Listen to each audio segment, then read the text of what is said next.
Before I forget this, I want to thank Ken and the staff at Infoday for this event. It's been very engaging for both myself, selfishly, and I think for a lot of people here today. I've got to speak to you, and I feel like it constantly keeps delivering on its promise to kind of bring everybody together and talk about issues that affect the cities that we're in. So, as Ken said, my name is Joe Cartin. Okay. Not a planned pratfall.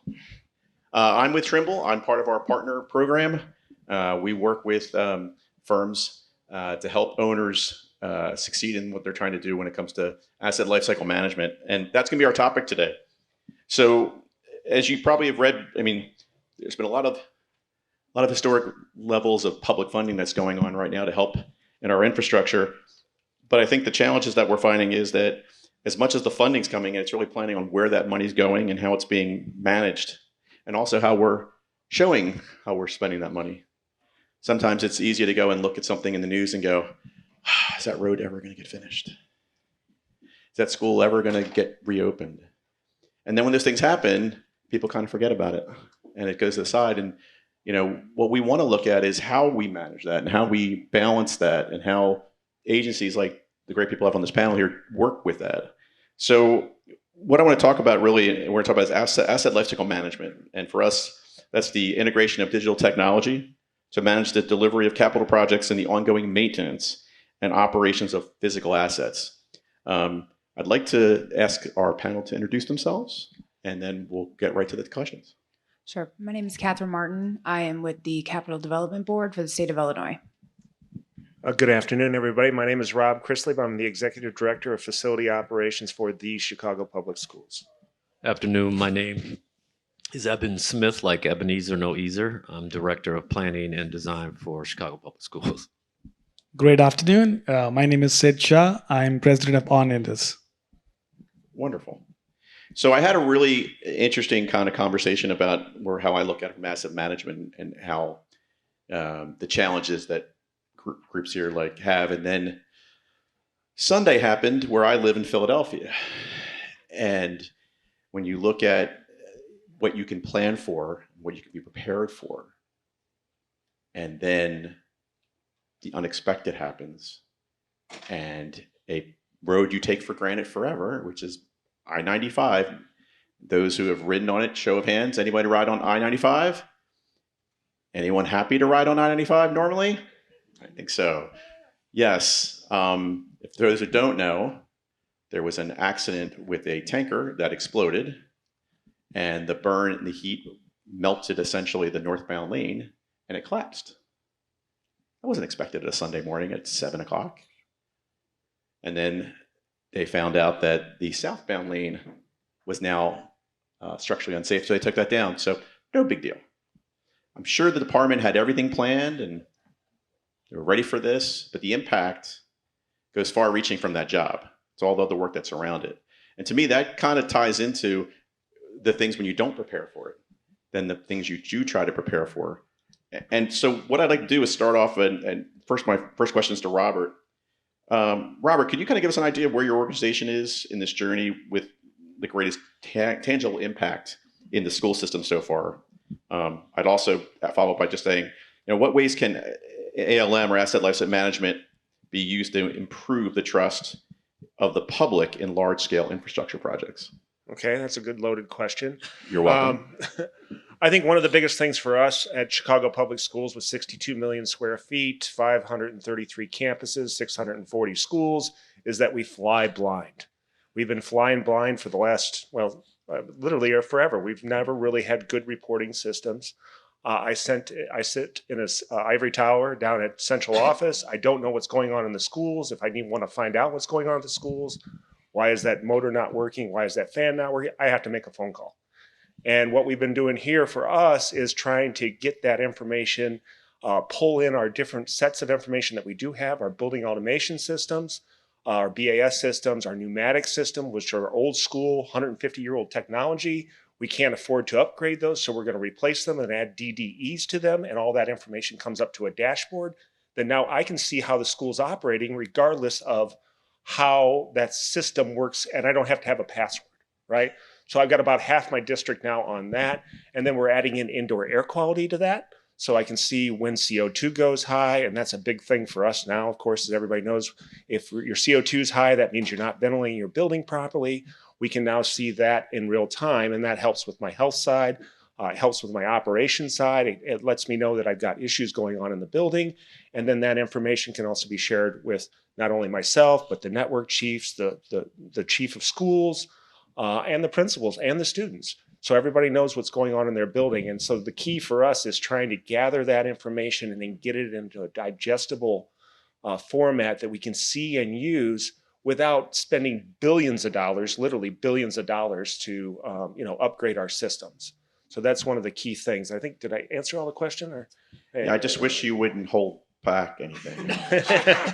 He was really tough to pull that out in pre-interview. So it's no, it's a massive. I mean, you're working in one of the largest school districts in the country, and to be kind of sharing that kind of, I think a lot of people don't know that when they think about how they're doing it. It's like, oh, everything's just fine. The schools run, the trains run, everything runs, but not without understanding what those critical things are. So I applaud the work that you do, and I appreciate your candor.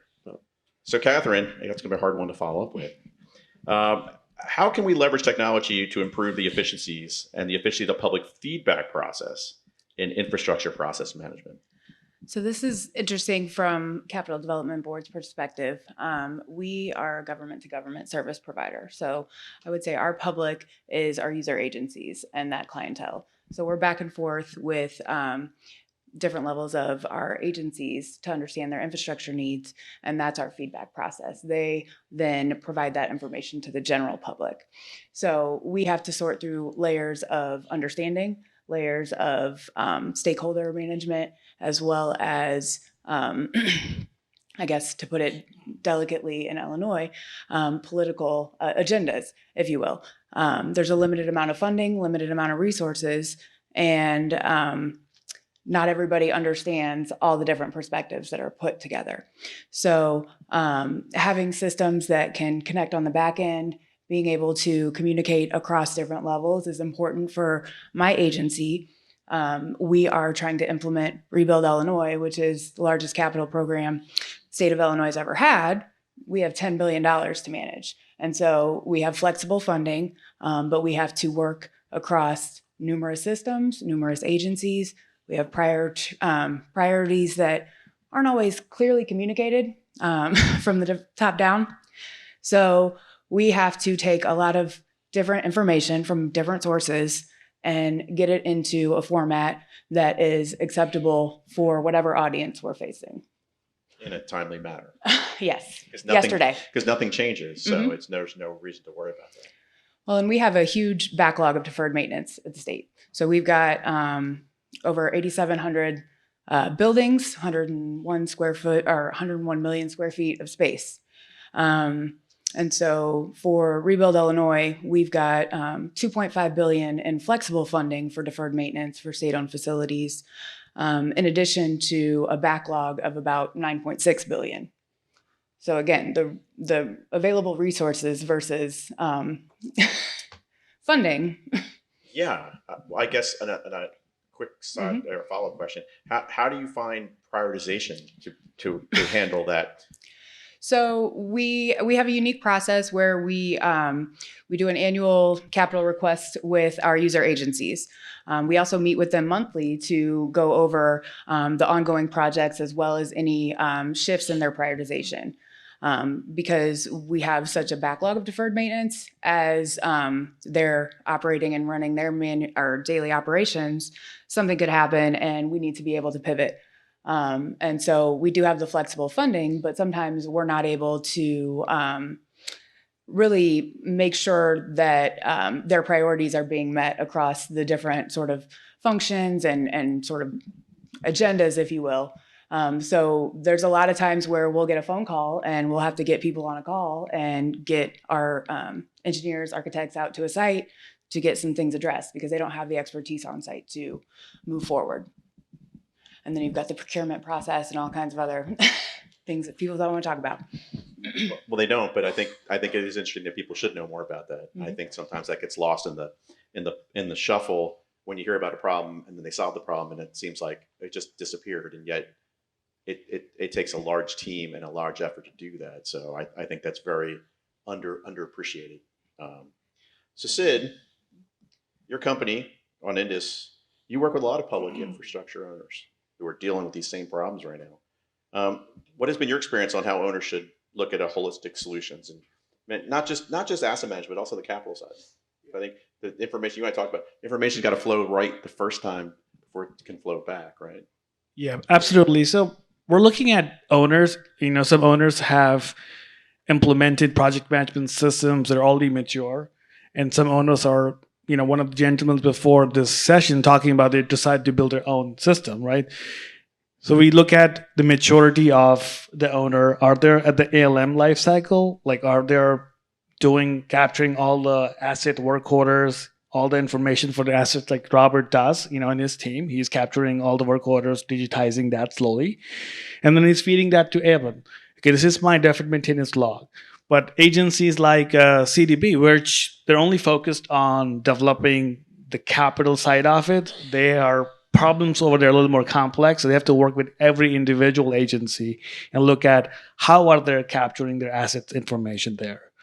We have other owners, which has full operations teams, and they have Maximo or CityWorks, systems like that established to manage, track work orders and workforce. And they have systems like Trimble, eBuilder on the capital side. They're exploring right now how they can connect the data together. Some have done experiments, some are successful. So I think the industry is moving towards, they're trying to connect and think at the asset level where operations teams are feeding and working hand in hand.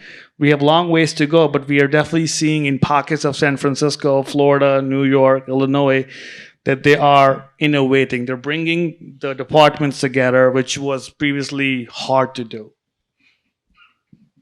Having been on the construction side, I can understand that. I've had many a ridicule on the asset management side for handing over documents and making sure it gets done right. So I can appreciate that. Eben, we didn't forget about you. I know you're in the middle there. No problem. He's like, he's not gonna call me now. That's great. As capital planner for one of the largest school planning systems in the country, what strategies can be implemented to educate the public about the benefits of asset lifecycle management in infrastructure projects? I'm going to start a little different just because the planning and design side, and as you all know, what city we're in, Chicago, is just a little bit political. And how Sorry, that what? I didn't hear that. and how that plays into what we do, all of us do. As an architect, I clearly understand the value, right, of gathering life cycle data so that you can show your clients or users savings. Number one, savings, because money's always an issue for us. And I use an example. I think we were talking about that some of the data that Rob can get in terms of the dashboards, or what other data sets? Our sustainability group, who can show historic data on savings in gas, electric, et cetera, over the past years that you could use because it's based on life cycle and functioning equipment and other things like that. However, because of things that are not tangible, Rob, or they may show a certain savings, and then administration say, well, we're going to keep the schools open 6 more hours a day, times, what's the number now? 600. That changes. And then what does that mean cost-wise? You've blown all that data that you could show that you saved. So then that erodes trust. And, it's just, it's a downhill battle. And so it's just, we can't control program changes. We do what policy tells us to do and what the budget allows.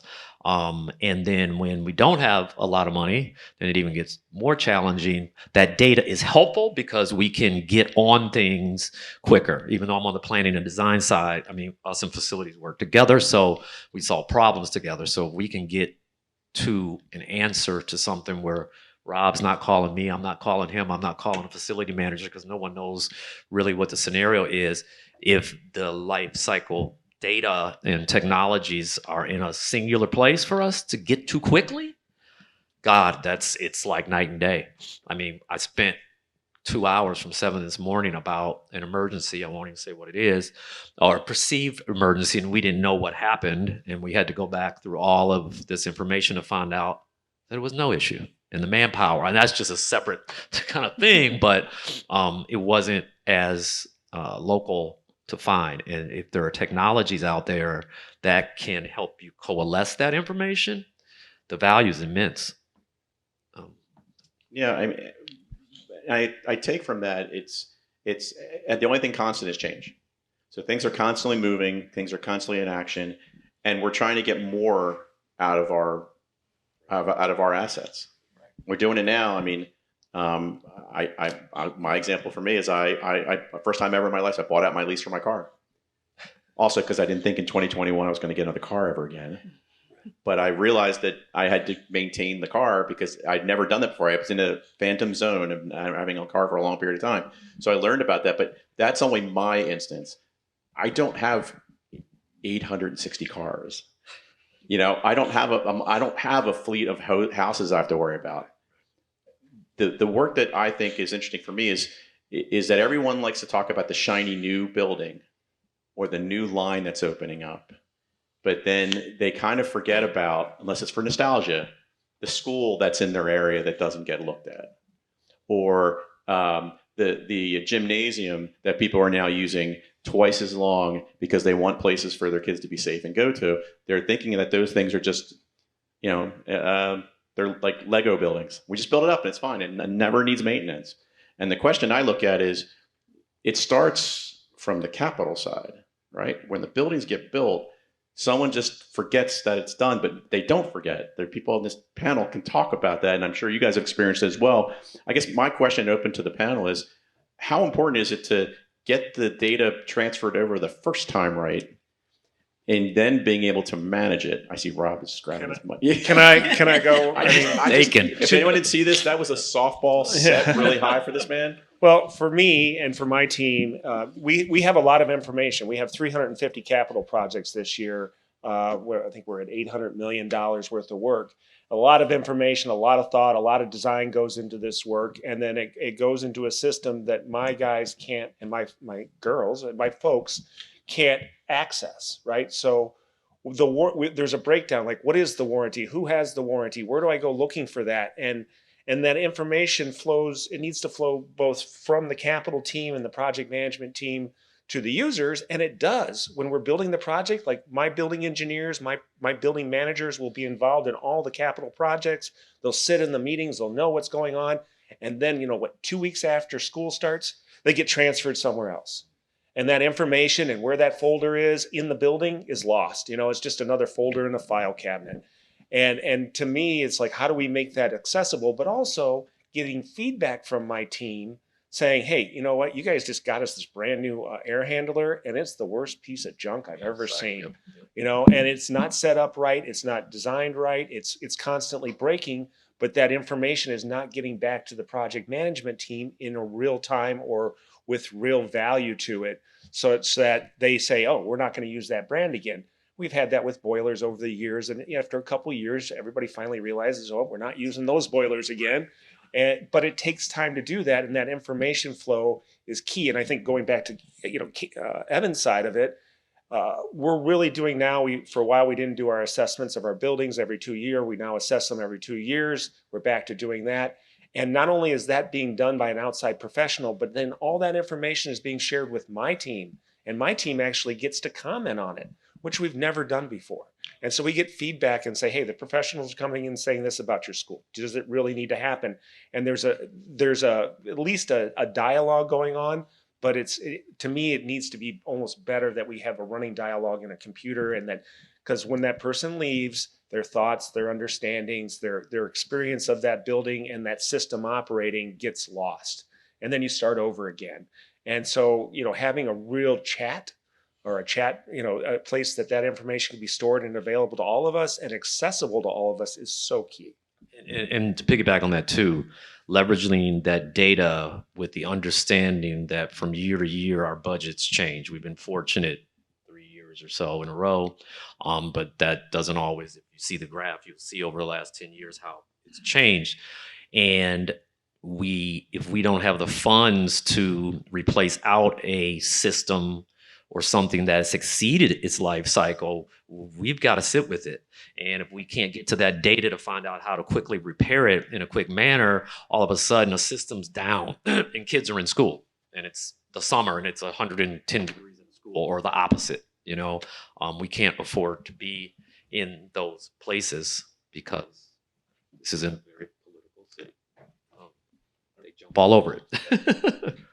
I'll add to it. So there are owners who are thinking this seriously of handover.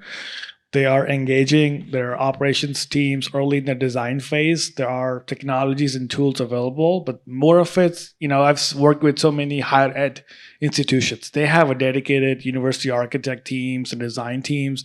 They're pretty mature in this handover process. Like they would engage during a capital renovation, get checks, stage gating. But when I look at public works agencies, it's still multiple departments, multiple bureaucracy. So it becomes a little challenge. But there are solutions out there where the streamlining of design can involve an operations team front end and how the data flows when the warranties and all the other information is passed out there. So I think I would encourage public infrastructure world to look into it. I mean, look at your peers in higher ed. Healthcare is also spending time in designing up so that they are applying those standards of equipment they're used to manage and can operate there. Kathryn, any thoughts on this? So it's interesting because where we're at as CDB is we have higher education, we have K through 12, we have state facilities as part of our portfolio that we manage. So we have to work with kind of the clearinghouses for all of those groups. We have to work with Board of Higher Education. We have to work with Board of Education, as well as the individual state agencies. And so when you talk about the continuity of just access to information, we're doing a statewide facility condition assessment for our state-owned facilities, but there's kind of segments out of information that isn't under our purview that we still need access to kind of make those informed decisions so that we can be a leader and not reactive when it comes to our technology choices. We also have to use our Department of Innovation and Technology as a third-party provider for our technology. So we find ourselves in a unique perspective where we can't always reach economies of scale because there's just so much, I guess, I don't want to say political red tape, but it's kind of bureaucracy that we have to navigate through. So we have a lot of great people with a lot of good ideas. We just need to make sure that they have the space and the freedom and comfortability to innovate so that we can keep up with where we need to be as a state. But I think for you guys, it would be a little bit different than the school district or public schools, because you're working with so many other different entities. Mm-hmm. And your funding sources may also be from different areas. Yep. Yeah. So we have numerous different funding sources. We have pay-as-you-go capital, but mostly it's bond funded. And so then there's different rules that are associated with the different bond funds. And I'm just going to open it. So is that also different for capital projects as well as asset? Can the funding be from different areas and that as well as you're tracking? Yeah. So we have bond funds, which we have rules on what we can actually spend those money on, and then there's general revenue sources. So that's kind of the R&M side of things. So I'm gonna take a question that kind of came to my head because I'm hearing as you guys talk. What are some of the challenges from a process standpoint from the public side?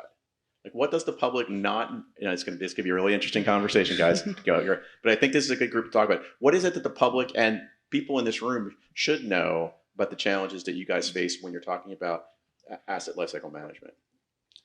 Anybody want to jump on that one? Good or bad? I think it's important. I would say for me, from my perspective, so the silos that have been established over decades of just government and lawmaking and process and lack of communication, that's not always communicated. When you mentioned kind of the institutional knowledge, just getting up and walking out the door, we're seeing a huge impact on our our internal resources because of the workforce retirement. So I've got people who have been the capital contact for the user agencies for 25 years that are retiring. And that's a lot of knowledge, and that's a lot of specialized information walking out the door. And hiring practice is a little slow, so it's not always easy to onboard. And we find ourselves really having a brain drain. So there's not a lot of, I guess, easy. I mean, I can't download my brain into somebody. I can't download, there's soon, maybe. But The collective is coming soon. From the public's perspective, they want it done yesterday, and they think that I don't have rules that I have to follow. I have a procurement office. I have all kinds of laws. Or code. Every time they pass General Assembly, we've got 20 new laws that we have to report on. All of these things, and so we're still trying to implement last year's General Assembly requests. So I would just say that whatever public issue is number one at that point in time, they think that is the only thing that we're trying to work on, unfortunately, and that's not reality for us. It's almost a reverse NIMBY, right? Mm-hmm. You're not working in my backyard. You're working in somebody else's backyard. Mm-hmm. Well, and I'd add to that complexity, right? Like it's the complexity of our building operation system. It's complexity of our procurement systems. We can't just go fix something. We've got to go through a process. We have to identify the root cause. And that's what I'm trying to do that with my team is, hey, what's the root cause here? Let's not fix the ceiling. Because if it's leaking, I want to fix the leak first, then I want to fix the ceiling. And explaining that to people is like, we got to get the roof under control, and there's 3 feet of snow up there. We're not going to be able to fix that ceiling. And if we do, we're just going to come fix it again. And I don't have the money to fix it 2 or 3 times. I do want to fix the roof. Understanding that complexity, understanding that, hey, this has to go out to bid. And when something goes out to bid, that instantly adds 4 to 5 weeks to something. And then getting a PO. And I used to say before COVID, my hardest thing was getting a PO, right? If I got to a PO, I thought the problem was basically solved. We had identified the issue, we identified the scope, we put out a bid, we got solicited prices, and the problem was going to be solved. And the work was going to flow because, hey, there's money on the table, the contractor is going to come do their thing, they want to get paid, it's going to get done. After COVID and all these supply line issues, getting the PO is the first step. We have money now, but that's the first step. Now I got to wait for the transformers to add air conditioners to a school. And and ComEd's telling me, maybe in 24 you'll have those. And so all of a sudden that problem that is very obvious to me and my team and to the capital team as well, because it holds up a lot of stuff when you don't have power, is not obvious to our users. It's not obvious to our principals, and it's certainly not obvious to the kindergarten teacher's mom, right? Who I've gotten calls from, like, why is my daughter working in a room without air conditioning? And you have to explain, well, we're working on that, we're trying to solve it. But honestly, it's become very difficult with the supply chain issues to actually even solve problems and to explain the reason why. It's not us. We're trying to solve it. We got the money. We got everything we need. We just don't have the stuff to get it in place. And so that's a new problem that I haven't experienced before. And nobody believes that's true. They think Correct, everything's available. You're just lying because you didn't do the work. Right. I mean, another part is I was like thinking that, the district's goal is to focus on education, right? Children's goal number one, and that they have an environment that they can learn, and the strides and the achievements that they make. Everyone wants to make that public. And I think to a certain degree, we do ourselves a disservice by not taking advantage of some of the strides we have made, even if we lost them, because of the other example. Or another example is, LEED certification. We don't do it as a matter of course for renovation projects, only for new construction. But in my tenure, new construction side, we've probably gotten 40 new projects, either silver, gold, and a couple platinums, and no one knows this. I mean, I've tried to put it out, but that's back to politics and leadership not afraid of perception. But I mean, I got a stack. And so, LEED, whether you like it or not, because there's different, viewpoints on that, architecturally, engineering, but it has some positive things. And the public certainly thinks it's positive. You know, there's no question about it. And it touches on all the different things like life cycle at the core of it, you know, human comfort, all these different things that all emanate from equipment, lifestyle, functioning buildings. I will add they tend to be more complex Yes. and more problematic for us. No, that definitely makes a lot of sense from what we see. Sid, any thoughts on that? I think there are owners out there. We got to learn from the private sectors. They are definitely one step ahead. They have implemented, digitized. They're all building asset management systems. Now they're looking in the capital strategy part. So I'm looking at it as a consultant. I'm seeking at what does the largest technology companies are doing. What is the largest motor companies are doing. They have installed, deployed building automation system throughout their campuses. They have collecting data. Even some universities who have work with USC and other large private institutions. So they're getting data. They're building their capital plans through data and connecting the dots with there from an asset life cycle. So they may be using FAMIS, they may be using Maximo, other systems, but they have developed processes and policies how to try to stay ahead of maintenance issues. So I think we can learn from those. We can pick up the standards that have been deployed in other industries. Government can cheat from there and be smart, and then start to bring silos, break those silos with those. And then on the capital side, capital planning, capital master planning is important. A lot of agencies I've seen, they have hired or they're doing this P&As, property needs assessment. It's still done on paper. Like, they would hire big engineering firms, Jacobs, AECOM, to do P&A. They would bring their technology. So I'm advising owners, if you're paying millions of dollars to these companies to do your P&A, get that data in a digitized format so that you can use that data to build your capital plan and connect the dots. Because after 5 years, after 80 years, you're going to pay them again millions of dollars to do the same thing again.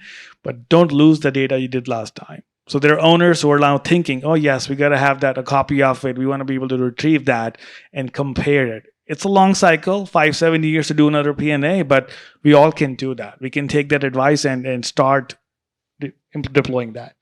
Yeah, I mean, we were talking earlier, and one of the things I remember in being in construction way too long is that we really haven't changed much in what we do. I mean, from my perspective before, it was hand over to an owner was, hey, go to the file cabinets and grab them all and put them in the basement before anybody comes by and asks where they are. Have we really changed that much? In some ways, we haven't. We say, oh, we have a SharePoint file, or we have it on Box.com, or have this big drive for you.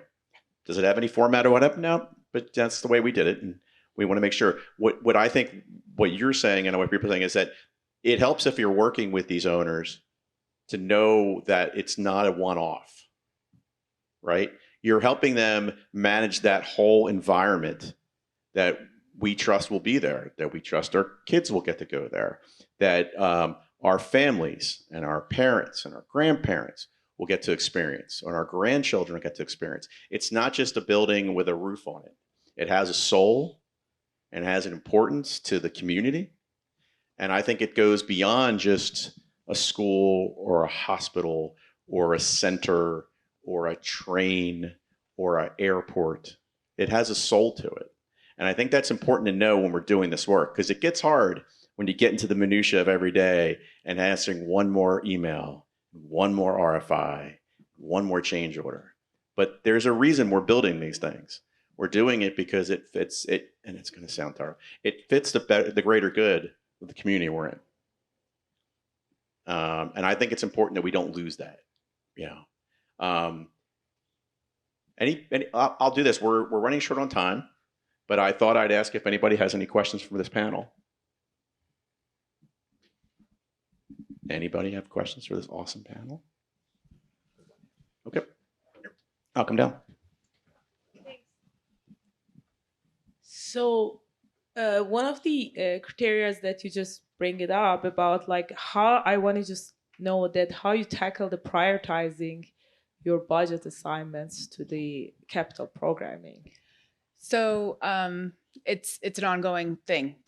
We have to evolve, and we meet with our user agencies on a monthly basis to go over their active projects. But in those meetings and in those discussions, their overall priorities could change. So we're utilizing the eBuilder system for the user budget request systems. But we also, like I said, it's an evolving thing every day.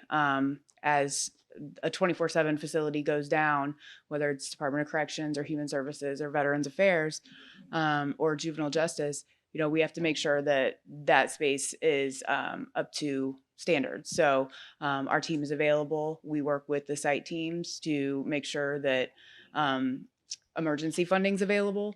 It's just having the flexible resources in place so that we can meet the needs that are consistently changing. Because we would start a project and it could take anywhere from 18 months to 24 months to design, depending on the availability. So then we don't get into construction for 2 years, And so when we're looking at a backlog of over $7 billion, we have to be flexible. We have to adapt. So I mean, it's not something that I think it's an art and a science. We've got really great people. We've got people who've been in their jobs 25 years. We've got new people. And so it's just kind of balancing their skill sets and the resources we have against the technology that we have and making sure that we can come together and provide the public service that we need.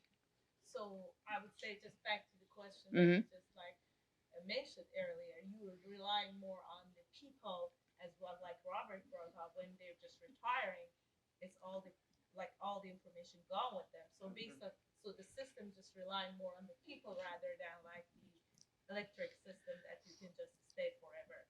So your prioritization of based on like whatever the human sources are just telling you. So I think we've got a little bit of both, but that's another spot where we have an opportunity because if we talk about the assets that make up the capital request or the budget request, that should give us data and that should give us information. What we're finding is some of the people that we work with to prioritize on the user agency side, they may not have a full understanding of the data. They understand it from their agency's perspective. And again, we have different sort of levels of authority that we have to work through. So I've got the people who may know the actual site facility, but in their prioritization, that has to go through the central office for that particular user agency. So it may be the highest priority for that particular site, but Department of Corrections has 28 sites.